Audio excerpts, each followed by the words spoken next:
दोस्तों नमस्कार, मैं हूं दिनेश कुमार।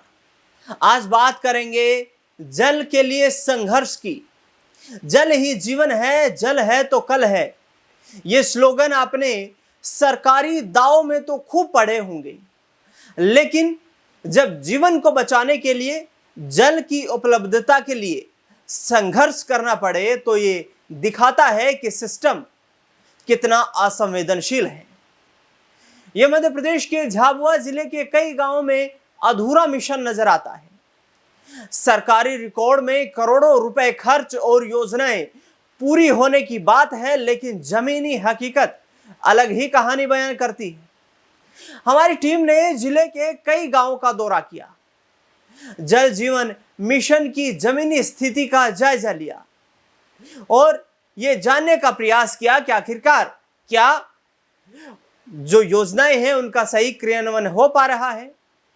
सरकारी दस्तावेजों के अनुसार जिले में अब तक इस योजना पर 430 करोड़ रुपए से अधिक खर्चा हो चुका है, यानी कि 430 करोड़ खर्च किए जा चुके हैं। 713 गांवों में से 519 गांवों की योजनाएं पूरी कर पंचायतों को हैंडओवर भी करी जा चुकी हैं। कागजों पर तस्वीर संतोषजनक दिखाई देती है, लेकिन कई गांवों में लोग आज भी पानी के लिए संघर्ष कर रहे हैं। हम सबसे पहले मध्य प्रदेश के झाबुआ जिले के खेड़ा गांव पहुंचे, जहां पानी का संकट साफ साफ दिखाई दिया। 10 से 12 महिलाएं सर पर बर्तन रखकर गांव से करीब 1 किलोमीटर दूर पानी लेकर लौटती दिखाई दी। इस रास्ते में पत्थर, चट्टाने, उबड़ खाबड़ पगडंडियां हैं। तेज गर्मी और 42 डिग्री सेल्सियस के आसपास तापमान के बीच महिलाएं सूखी पड़ी भामची नदी के बीच खोदे गए गड्ढों से पानी निकालती हैं। ग्रामीण महिलाओं के अनुसार यह उनका रोज का काम है। पानी भरने और उसे गांव तक पहुंचाने में 2 से 3 घंटे लग जाते हैं। किसी के सिर पर एक मटका होता है तो कोई 2-2 बर्तन लेकर लौटती है। विशेष अवसरों पर, यानी कि घर में मेहमान आने पर दिन में 2 बार भी यह सफर तय करना पड़ता है। एक बुजुर्ग महिला बताती हैं कि वर्षों से पानी ढोते ढोते अब पैरों ने जवाब देना शुरू कर दिया है। ग्रामीणों का कहना है कि गांव में जल जीवन मिशन के तहत वर्ष 2022 में पाइपलाइन बिछाई गई थी, लेकिन 4 साल बाद न तो नल लगाए गए और न ही घरों तक पानी पहुंच पाया। लेकिन जहां नल है वहां पानी ही नहीं है। पारा पंचायत के बखतपुरा वार्ड में स्थिति और भी ज्यादा चिंताजनक दिखाई दी। यहां पाइपलाइन बिछ चुकी है और घरों के बीच नल भी लगे हुए हैं। सरकारी रिकॉर्ड के अनुसार काम पूरा कर पंचायत को सौंपा जा चुका है, लेकिन ग्रामीणों का कहना है कि उन्हें आज भी पानी के लिए टैंकरों पर निर्भर रहना पड़ता है। कई परिवार हर महीने पानी खरीदने पर खर्च कर रहे हैं। घरों के बाहर बड़े बड़े ड्रम रखे थे, जिनमें टैंकर से लाया गया पानी जमा किया जाता है। वार्ड में लगे नलों की स्थिति पर भी सवाल खड़े करती है। जो स्थिति है वो अधिकांश नलों से पानी नहीं आता और कई स्थानों पर ग्रामीणों ने उन्हें नलों से अपनी बकरियां बांध रखी है। स्थानीय निवासी सतीश कुमार के अनुसार पानी की समस्या को लेकर अलग अलग प्रशासनिक अधिकारियों को 7 बार पत्र भेजे गए, लेकिन स्थिति में कोई सुधार नहीं हुआ। उनका आरोप है कि पानी की आपूर्ति नहीं होने के बावजूद पंचायत जल कर जमा करने का दबाव बनाती है। 50,000 लीटर की टंकी, लेकिन लगभग ये टंकी खाली है। इलाके के धांधलपुरा में गांव के बीचों बीच 50,000 लीटर क्षमता की एक बड़ी पानी की टंकी बनाई गई है। ग्रामीणों का कहना है कि टंकी बनने के बाद शुरुआती दिनों में कुछ समय तक पानी मिला, लेकिन बाद में आपूर्ति बंद हो गई। टंकी के भीतर मौजूद पानी की मात्रा इसकी क्षमता की तुलना में बेहद कम दिखाई दी। वहीं परिसर में स्थापित वाटर डिसइंफेक्शन सिस्टम भी निष्क्रिय हालात में मिला। मशीन पर धूल जमी हुई थी और उसके तार खुले हुए थे। स्थानीय लोगों के मुताबिक मशीन को चालू करने के लिए आवश्यक बिजली कनेक्शन ही उपलब्ध नहीं कराया गया। परिणाम स्वरूप लाखों रुपए खर्च कर लगाया गया सिस्टम कभी संचालित ही नहीं हो सका।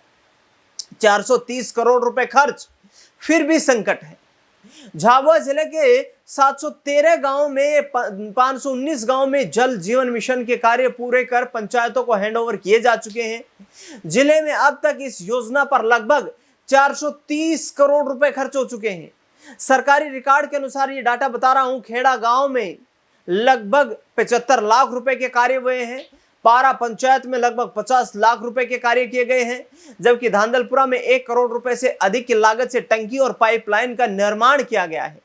इसके बावजूद इन गांवों में रहने वाले लोगों का एक ही सवाल है, यदि योजनाएं पूरी हो चुकी हैं तो फिर पानी कहां है। ऐसे में इन हुक्मरानों से भी सवाल पूछने यहां पर लाजमी हो जाते हैं और हमारी कोशिश यही है कि हम उस आवाज को मीडिया के माध्यम से उन हुक्मरानों तक पहुंचाएं, जहां तक ये आम लोग जो संघर्ष करते हुए नजर आ रहे हैं, इनके जीवन में तब्दीली देखने को मिले। जमीनी हकीकत के सामने दावे फेल हैं।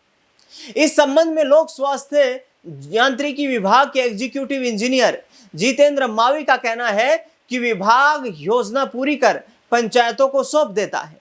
इसके बाद संचालन और रखरखाव की जिम्मेदारी स्थानीय स्तर पर होती है।